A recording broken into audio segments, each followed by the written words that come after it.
Quiero hablarte hoy de un tema que el Señor ponía en mi corazón en esta semana. Ha sido una semana, no ha sido fácil, te voy a ser honesto, no ha sido fácil.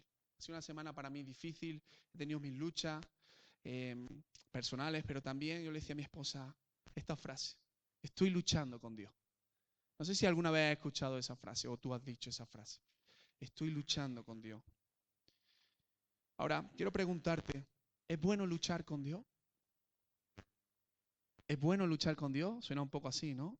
¿Podemos luchar con Dios? No sé si alguna vez, como te digo, tú has pensado en esto, pero la Escritura nos habla de varios ejemplos de lo que es luchar con Dios. ¿Puedes ponerme 30 minutos, por favor, para que no... De lo que es luchar con Dios. Hay diferentes formas de luchar con Dios. No sé si sabías esto. Diferentes maneras. La primera manera, el primer caso de luchar con Dios es más bien, o perdón, es cuando nosotros batallamos, pero el Señor batalla a nuestro lado. ¿Vale? Hay textos en la Biblia, no vamos a mirarlos porque de esto siempre hablamos más que todo. Dice, por ejemplo, Deuteronomio 24, dice, porque el Señor, vuestro Dios, es el que va con vosotros para pelear por vosotros contra vuestro enemigo para salvaros. Luchar con Dios. El Señor es el que va al frente y nosotros estamos a su lado. El Señor nos ayuda en las batallas que podamos enfrentar. ¿Cuántos han podido vivir esto en su vida? En que el Señor nos ayuda en nuestras debilidades, en los momentos más difíciles. Él batalla, Él pelea por nosotros. Dice este texto, Él va con nosotros. Me gusta mucho esa frase. Él va con vosotros. Pelear con Dios. Otra forma es, y esta más que pelear con Dios, es pelear o luchar contra Dios. Escucha bien, luchar contra Dios. ¿Crees que esto es posible? Esto es posible, luchar contra Dios. De hecho, la Escritura nos dice en Hechos 5, si puedes acompañarme, Hechos 5, al 34 al 38. Y si no, pues lo lee en la pantalla. Pero anímate a leerlo también con la Biblia. Hechos 5, 34 al 38 dice lo siguiente. Entonces se levantó en el concilio un fariseo llamado Gamaliel, doctor de la ley y venerado de todo el pueblo, y mandó que sacaran de la sala por un momento a los apóstoles. En ese momento los apóstoles habían sanado en capítulo 3, que es un capítulo que quiero, si Dios permite, predicar pronto, es un capítulo que me impacta y Dios me ha estado hablando mucho sobre eso. Hechos capítulo 3, la curación de un cojo, dice que ellos iban al templo y entonces sanaron a un cojo, el cojo empezó a saltar, se dio una revuelta y dice que tomaron a los apóstoles, a Pedro y a Juan, y dice que los metieron en la cárcel. Pero cuando estaban en la cárcel dice que Dios los liberó de la cárcel. Pero luego vinieron ante el concilio. Y entonces dice que el concilio, que era el conjunto de fariseos, de saduceos, que decidían qué iban a hacer con los discípulos, dice que entonces sacaron a los discípulos fuera y empezaron a hablar. Y se levantó un hombre docto, un hombre entendido de la palabra. De hecho, se entiende y se cree, como dice la palabra, que fue el maestro de Pablo, porque Pablo dice, yo fui criado a los pies de Gamaliel. Gamaliel me enseñó, era de los mejores maestros que había. Y cuando tú sabes que hay un gran maestro, alguien que tiene una sabiduría tremenda, lo que ocurre es que cuando esa persona habla, el resto ¿qué hace? Calla y escucha. Qué interesante, ¿no?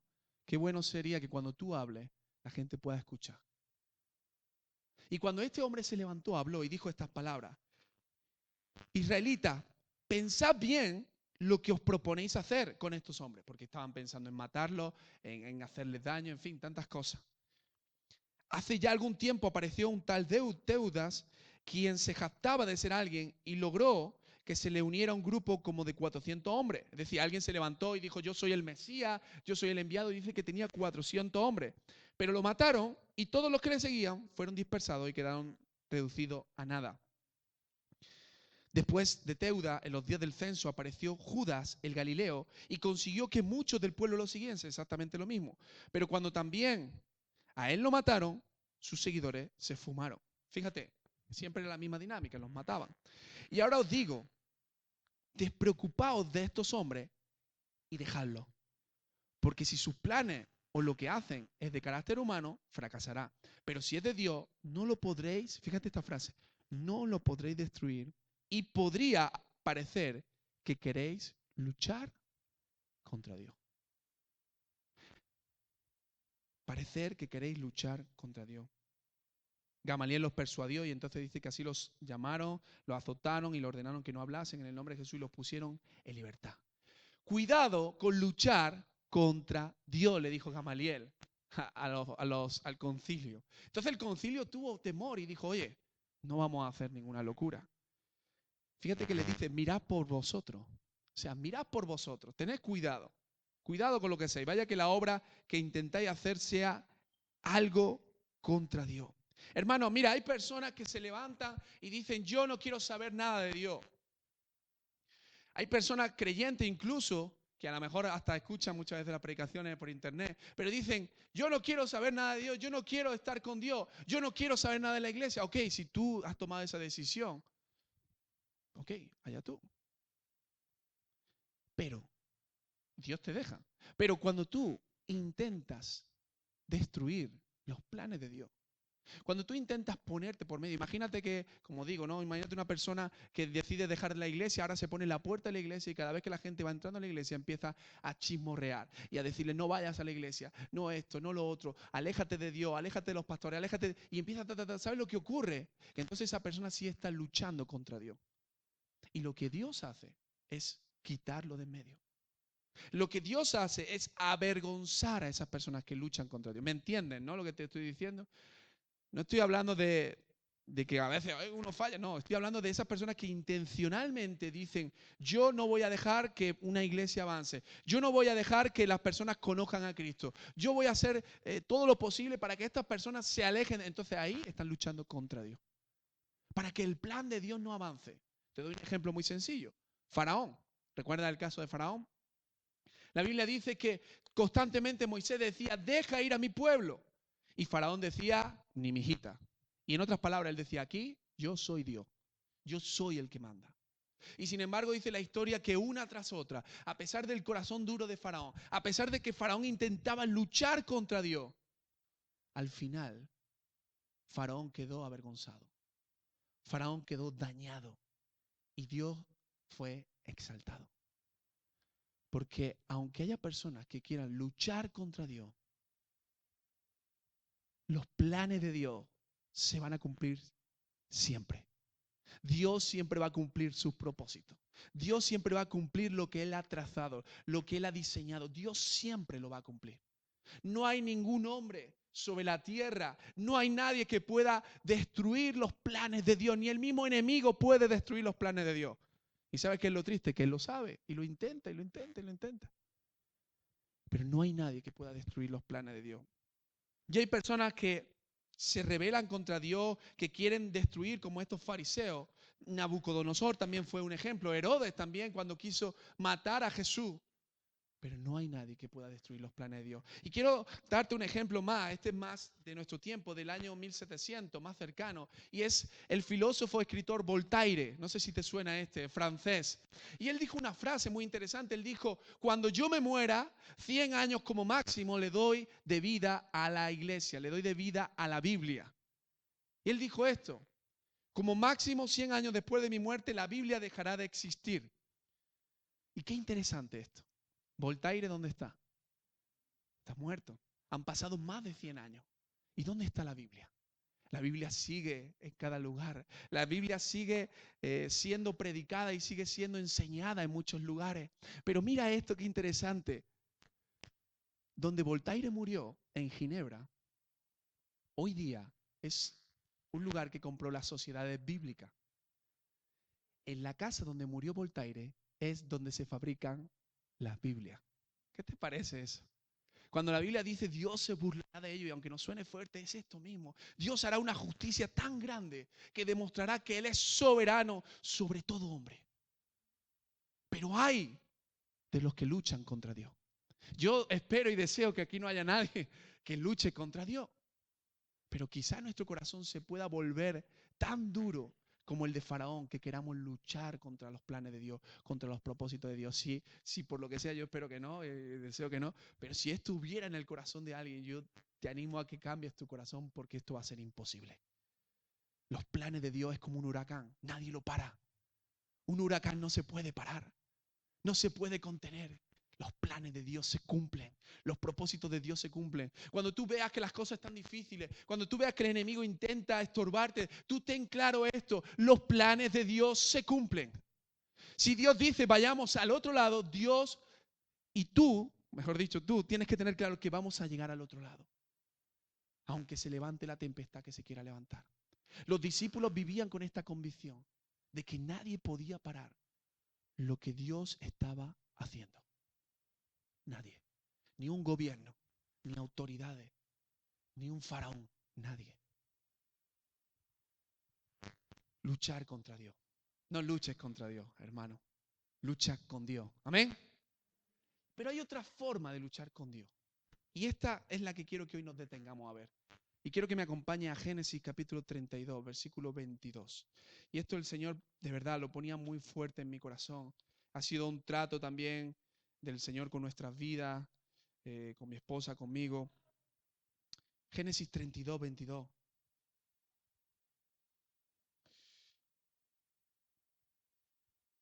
Y este texto golpeaba muy fuerte mi corazón en esta semana. Y quiero compartirte lo que el Señor me hablaba.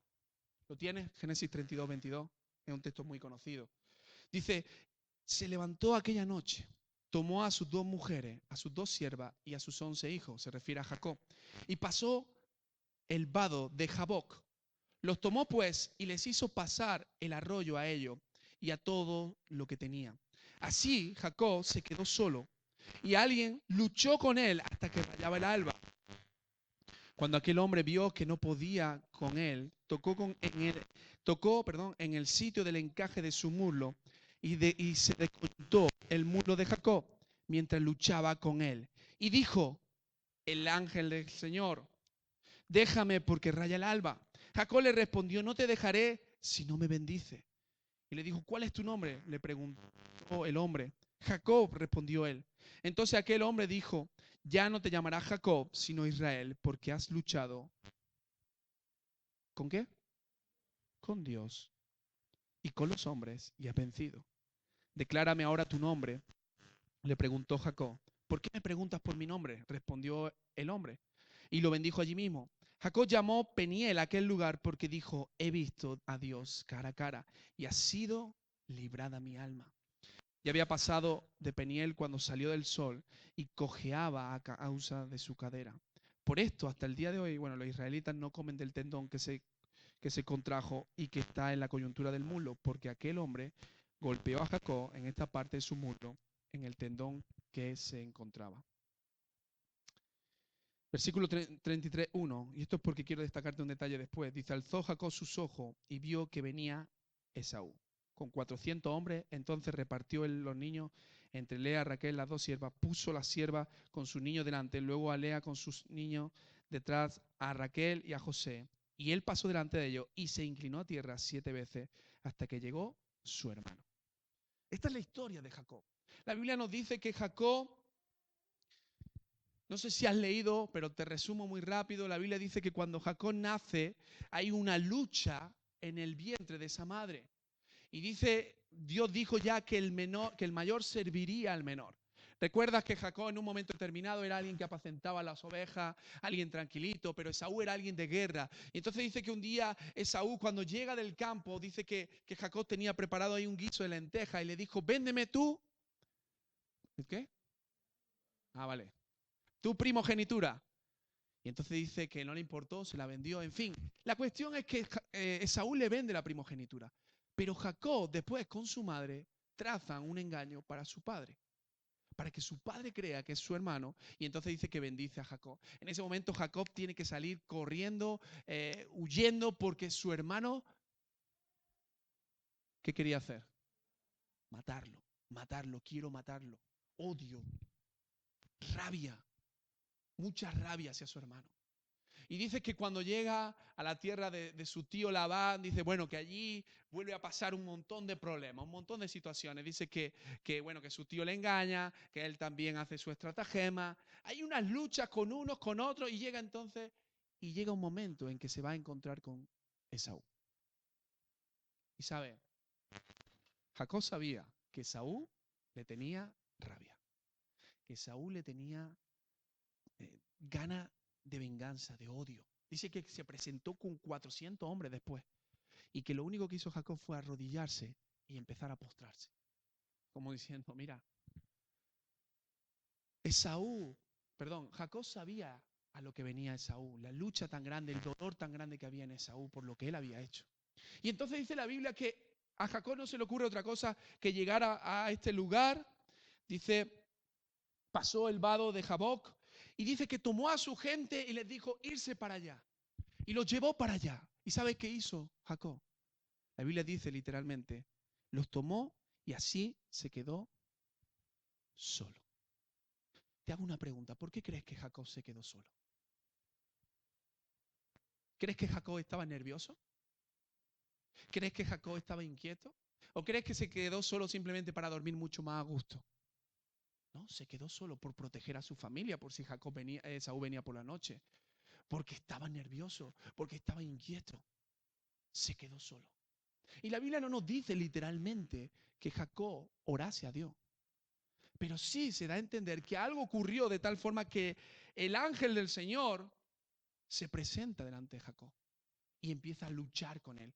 Este ángel del Señor, te lo explico rápidamente, es lo que muchos teólogos y obviamente nosotros también pensamos, es lo que llaman teofanía. ¿Qué significa teofanía? Es una manifestación de Cristo en el Antiguo Testamento. Por eso él dice, yo vi a Dios. La palabra de Dios dice que nadie vio a Dios. ¿A quién ve? A Jesús. Una manifestación de Jesús. Y entonces dice que empieza a batallar con este hombre. Pero mira, quiero destacarte varias cosas, ¿vale? Lo primero es, como te he dicho, que él se quedó. ¿Cómo se quedó? Solo. Hermano, Dios no nos hizo para estar solos, ¿verdad? Hay personas que se quedan solas y no pasa nada. Pero Dios no nos hizo, dice la palabra que no nos hizo. Pero hay momentos en nuestra relación con Dios que necesitamos estar solos. Hay momentos en nuestra relación con Dios, hay momentos en nuestra vida espiritual donde tenemos que estar frente, a solas con Dios. Frente a frente. Aquí no me estoy refiriendo, hermanos, de cuando una persona conoce a Dios. Jacob no estaba conociendo en ese momento a Dios. Si tú lees un poquito más atrás, él ya había tenido una experiencia con Dios. Pero hay momentos que en nuestro caminar con el Señor necesitamos encontrarnos a solas con Dios. Yo no sé si tú has vivido estos momentos. Pero en mi vida yo he tenido momentos que han sido vitales, que han sido momentos de nerviosismo, que han sido momentos de tensión, momentos de decisiones claves, donde yo he tenido que verme a solas con Dios. En esta semana he estado, como te digo, no ha sido una semana fácil y he estado varias noches. Y no te lo digo como jactancia, de corazón te lo digo, pero varias noches buscando al Señor, de madrugada. Varias noches diciendo Señor y hablando con Dios. Y esto es lo que vamos a ver, luchando con Dios. Jacob se queda solo allí y se presenta. Y yo entiendo que él empieza a orar, empieza a buscar del Señor. Y estos momentos son necesarios para nuestra vida espiritual. Y son momentos que van a marcar un antes y un después en nuestra vida espiritual. Son momentos necesarios que debemos de experimentar. Pero esos momentos de soledad tienen que ser provocados por un corazón inquieto, por un corazón que necesita realmente encontrarse con el Dios vivo para enfrentar la adversidad, para enfrentar los miedos delante de Dios, para tomar decisiones, como digo, para batallar batallas que se libran en nuestro día a día. La palabra dice que él luchó con el ángel hasta que rayaba el alba. Jacob no se pasó la noche durmiendo. No se pasó la noche diciendo, bueno, a ver qué pasa mañana. No. Dice que él batallaba físicamente con ese ángel toda la noche. Dice que ya hasta rayaba el alba. Y mira, cuando hay un corazón inquieto, dedicas todo. Hay una intensidad en esa lucha. Hay un deseo tremendo de poder experimentar algo. Y Jacob vivió eso porque entendió que esa noche era su noche. No era otra noche, era esa su noche, donde él tenía que encontrarse con Dios mismo. Esa noche iba a liberarlo a él de una gran tensión. Esa noche iba a liberar una gran bendición. Así que no podía pasar esa noche. Y mira, yo creo realmente, hermanos, que no solo en este tiempo, sino como te digo, en nuestro caminar con el Señor, hay momentos donde tenemos que vernos a solas con Dios, donde tenemos que ir a su presencia. Y yo no estoy hablándote de rutina de oración, yo te estoy hablando de que hay momentos que son clave y que tú y yo sabemos que son vitales poder encontrarnos con el Señor. Por ejemplo, cuando tu fe va decayendo. Es vital que tú vayas a la presencia de Dios. Cuando estás experimentando situaciones terribles, es vital que tú vayas a la presencia de Dios con una intensidad mayor que quizá la que estás acostumbrado a tener. Con el deseo de decirle, Señor, necesito encontrarme cara a cara contigo. Necesito que tú me hables en este día. Necesito que tú te manifiestes a mí. Mira la diferencia que yo creo más grande y más interesante, hay muchas otras, pero que nos caracteriza y nos diferencia con otras religiones, ¿sabes cuál es? Que otras religiones se basan en rituales, se basan en acciones que hacemos para obtener algo. Pero al final de cuentas, muchas veces yo me he topado con gente de otras religiones y le he dicho, ¿sabes? Dios me habló y dice, ¿cómo? Espera. ¿Cómo? Sí, te estoy diciendo que Dios me habló y me dijo, pero ¿cómo que Dios te habló? ¿Cómo que Dios te habló? Explícame eso. La diferencia es que nosotros podemos encontrarnos con el Dios vivo y el Dios vivo viene y viene a nuestra casa, viene a nuestro hogar, viene a nuestra vida y habla a nuestro corazón. Ministra nuestras vidas. No estamos hablando de un Dios muerto, de un Dios que está ahí en una pared clavado. Estamos hablando de un Dios que es vivo, de un Dios que está vivo. No. No sé. A lo mejor es que tenemos diferentes Dios. Yo tengo un Dios y tú tienes otro Dios a lo mejor. No sé. Pero yo sé que mi Dios está vivo. No sé el tuyo, pero el mío está vivo. Y yo sé que cuando voy a su presencia, y yo sé que cuando clamo a Él, Él me escucha, y Él también me habla, Él me bendice, Él me refuerza, levanta mis fuerzas cuando no tengo fuerza. Y sé que hay momentos que son vitales. Y tú sabes que hay momentos donde de repente el Espíritu Santo te golpea tan fuerte que dice, ve a mi presencia. Y tú no vas. Y tú dices, ya iré. Y entonces tu fe empieza a decaer. Tú intentas luchar contra las circunstancias, contra los problemas por tu propia fuerza. Mira, hay muchas personas que a veces yo hablo y le digo cuando están pasando por situaciones, ve a la presencia de Dios. ¿Y saben lo que me dicen? No. O me dicen, sí, bueno, pero nunca van a la presencia de Dios. Jacob lo que hizo fue dejar a su familia al otro lado para estar a solas con Dios. Porque hay batallas que solamente eres tú con Dios. No puedes excusarte con tu esposo o tu esposa, con tu padre, con tu hijo. Eres tú con Dios. Por eso el día que nosotros vayamos delante de la presencia del Señor, serás tú y Dios. ¿Y sabes qué pasa? Que hay momentos, como te digo, que necesitamos entender esto. Dios nos llama con urgencia a su presencia. Dios nos llama a que dejemos todo al otro lado y podamos concentrarnos literalmente en Él. Me gusta porque yo no sé en tu vida si tú has vivido esto o no, pero amigos, pastores, hermanos en la fe, yo mismo, hemos momentos donde hemos tenido que dejar todo y pasar tiempo con el Señor.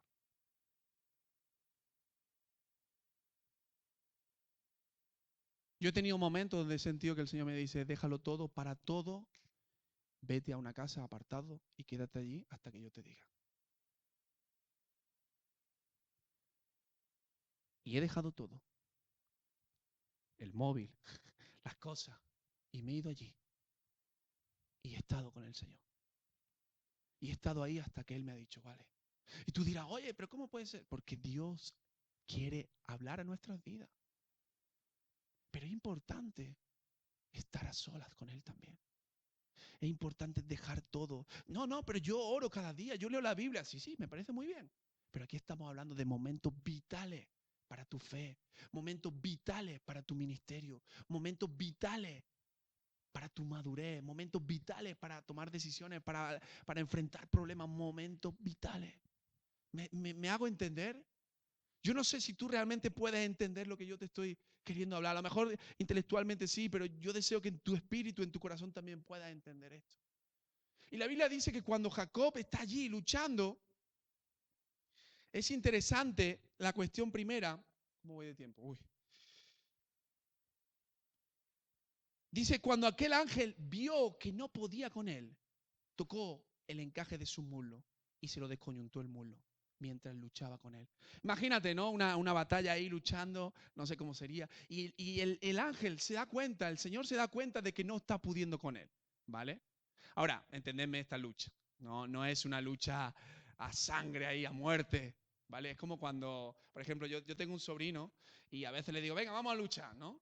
Y en esa lucha, esto es lo bonito también, que en esa lucha no hay odio, no hay rabia, hay amor.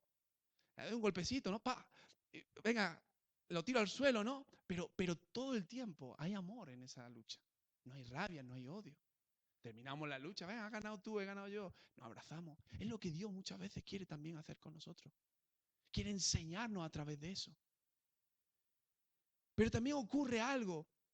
Y es que dice que en esta lucha, cuando vio que no podía, dice que descoyuntó, le golpeó para que su muslo se dislocara. Y es interesante que, aun cuando tenía el muslo dislocado, dice el versículo 26, déjame, le decía el ángel del Señor, porque raya el alba. Y Jacob le decía, no te dejaré. ¿Tú puedes imaginarte esto? ¿Vale? No sé, con lo que te digo, un sobrino, ¿no? Mi sobrino, yo hay momentos que estoy luchando con él, lo tiro al suelo, lo dejo ahí y tal, pero llega un momento en que ya, y esto te pasará a ti como padre, como adulto, llega un momento en que le dices, déjame, ¿verdad? Déjame ya. Y el niño como que quiere seguir, déjame ya. Y esa es la actitud que tenía. Fíjate, Luis, si puede venir un momentito. Rápido, rápido. Cuando una persona, imagínate que estamos Luis y yo combatiendo, ¿vale? Yo soy más fuerte. ¿Vale? Pero si Luis, tira para allá, tira para allá. Luis empieza a decir, tira para allá, camina para allá. Y empieza a decir, déjame, ¿qué estoy haciendo yo? Ya no estamos luchando, si te das cuenta. Cuando Luis empieza a decir, déjame, ¿no? Habéis visto esto pelear en niños también. Déjame, ya no están luchando, sino que lo que está pasando, ¿qué es? Él está tratando de separarse y yo estoy aferrándome a él. Aferrándome, agarrándome. Y esto es lo que Jacob hacía. Yo no sé cómo fue esa lucha, pero en un momento determinado el ángel empieza, déjame, tira para allá. Y él decía, no te dejaré, con la pierna, yo no sé cómo la tendría, así, no sé. Dice, no te dejaré, ¿hasta qué? Hasta que me bendiga, gracias. No te dejaré. Ya no era una lucha, ya era un aferrarse. Constantemente Jacob estaba aferrado, pero mira esta palabra, quiero que entiendas esto. ¿Cómo estaba Jacob? Jacob no estaba en su mejor disposición. Jacob estaba tocado, estaba roto. ¿Y sabes qué pasa? Que cuando nosotros vamos a la presencia de Dios, cuando nosotros empezamos a luchar con Dios, algo que Dios hace es que nos rompe, nos quebranta, nos quebranta, nos quebranta. Nos hace entender que lo que viene no va a ser fácil, pero es la única forma de poder generar la bendición. Cuando tú dices, mira, lo voy a dejar todo y me voy a poner a buscar al Señor, te aseguro que no va a ser fácil. Va a haber una batalla grande. No va a ser fácil. Pero detrás de esa batalla sabes que viene la bendición. Pero mira la actitud de Jacob. Jacob dice, no te dejaré, no te dejaré. Voy a seguir aferrado, voy a seguir agarrado. A veces el proceso del dolor, el quebranto, cuando nos rompemos delante de Dios es difícil, es duro, pero es parte de su obra poderosa.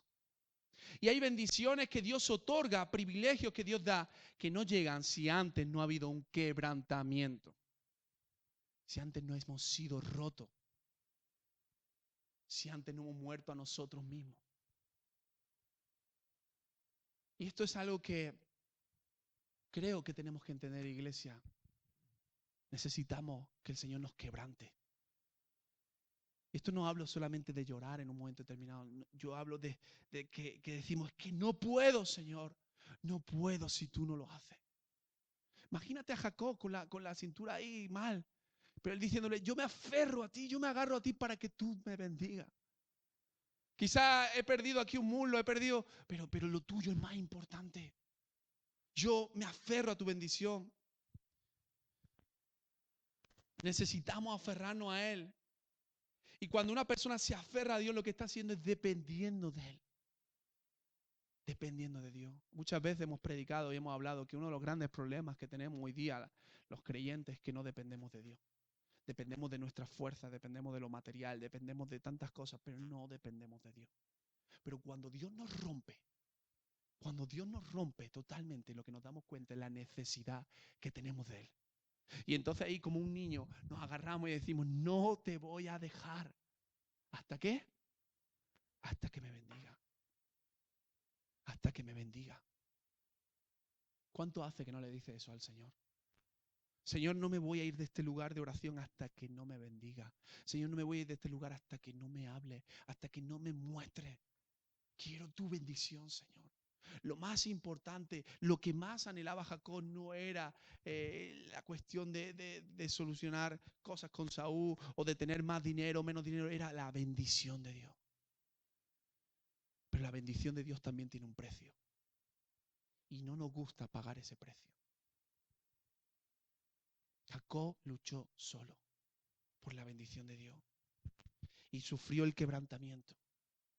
Sufrió el quebrantamiento, pero esto le ayudó a poder aferrarse aún más a Dios. Ahora es que interesante que cuando Jacob no lo soltaba, el ángel le dice, ¿cuál es tu nombre? Y te hago una pregunta, ¿tú crees que el ángel no sabía cuál era su nombre? ¿Lo sabía o no lo sabía? Claro que lo sabía. ¿Cómo no lo vas a saber? Pero le dice, ¿cuál es tu nombre? ¿Qué dices de ti mismo? ¿Cómo te conoce la gente? ¿Cómo te conoce?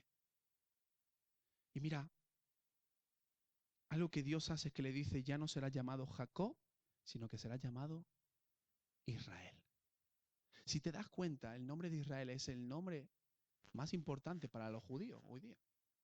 Israel. Es su nación. Es el nombre de su país, ¿no? No es Abraham, no, es Israel. Cuando Dios cambia nuestro nombre, lo que hace, y esto tiene que ver con la simbología de los nombres, la escritura, es que no solamente cambia el nombre, sino que cambia nuestra identidad, cambia nuestro destino, cambia quién somos totalmente. Y esa es la bendición que Dios tenía para Jacob. A partir de ese momento ya no eres Jacob. ¿Sabes por qué? Porque Jacob significaba usurpador, significaba ladrón. La gente lo conocía como alguien que era alguien malo, alguien que seguramente todo el pueblo diría, mira, es el que le robó la bendición a su hermano, que es sinvergüenza, que esto, que lo otro, un usurpador, un ladrón. Pero ahora ya no serás más, sino que ahora serás Israel. Israel significa el que lucha con Dios. Y tiene una connotación y un sentido de ser capaz de, con la ayuda de Dios, luchar contra el hombre y vencer, prevalecer. Es interesante esta frase porque dice, y luchaste con Dios y con los hombres y has vencido. No es que Dios perdió la lucha y dijo, no, es lo que te hablaba antes. El niño dice, bueno, el padre, o el tío le dice para decirle, bueno, ha ganado la lucha, ¿no? Pero la palabra ahí de vencer tiene que ver con el hebreo yakol y es prevalecer, conquistar, alcanzar. Israel significa aquel que luchó con Dios y pudo alcanzar lo que Dios tenía para su vida. ¿Te das cuenta del sentido?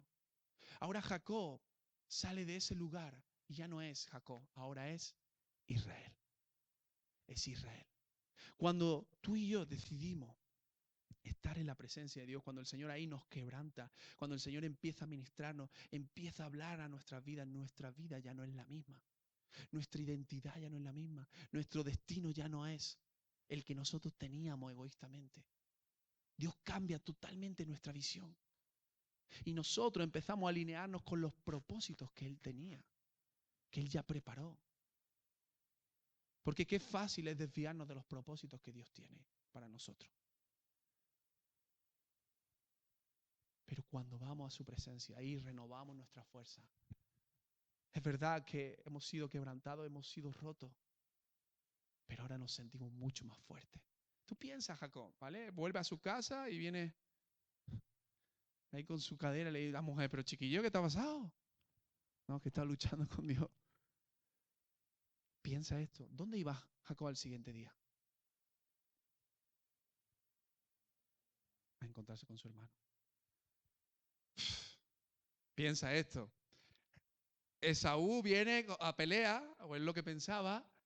Oye, y esa noche como que estás ágil para pelear si hay que pelear, pero ahora por la mañana estás con la pierna.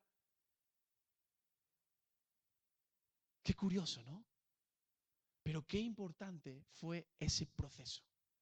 Lo que te quiero decir es lo siguiente, y entiéndeme bien, cuando Dios quebranta nuestro corazón, cuando Dios nos toca, puede ser que luego vayamos debilitados a la lucha, pero sabemos y tenemos la confianza de que Él lucha con nosotros, de que algo ha cambiado en el ambiente. Y ya no se trata de que luchemos por nosotros mismos con nuestras propias fuerzas, que es lo que nos acostumbramos a hacer, sino que es Dios el que pelea por nosotros. Es Dios el que lucha con nosotros. Vi a Dios cara a cara, dice Jacob, y fue librada mi alma. En el corazón de Jacob hubo una transformación. Y si te fijas, esta es la única lucha que Jacob tuvo, que fue una lucha honrada. Una lucha buena. Hermano, a veces nos matamos a luchar con vecinos, con familiares, con trabajadores del trabajo. Lucha con Dios. Ve una lucha honrada, ve a la presencia de Dios allí, derrama tu corazón, allí derrama todo. Dile, Señor, quiero tu bendición. Señor, quiero que tú tomes las decisiones. Señor, quiero que tú cambies los ambientes. Señor, quiero que tú transformes todo lo que está pasando porque yo no puedo. Pero no nos acostumbramos a eso. Nos acostumbramos a luchar nosotros, a luchar nosotros y a luchar nosotros. Y la bendición de Dios viene para que a partir de aquel momento salgamos a enfrentar nuestro pasado, quizá como Jacob, a enfrentar la lucha que tengamos, a enfrentar los miedos, pero como te decía, ya no solo, sino ahora aferrado, agarrado a Dios. En Jesús se abre una puerta, se extiende una alfombra, está entrando el Rey de Gloria con gritos y palmas, con música y danza.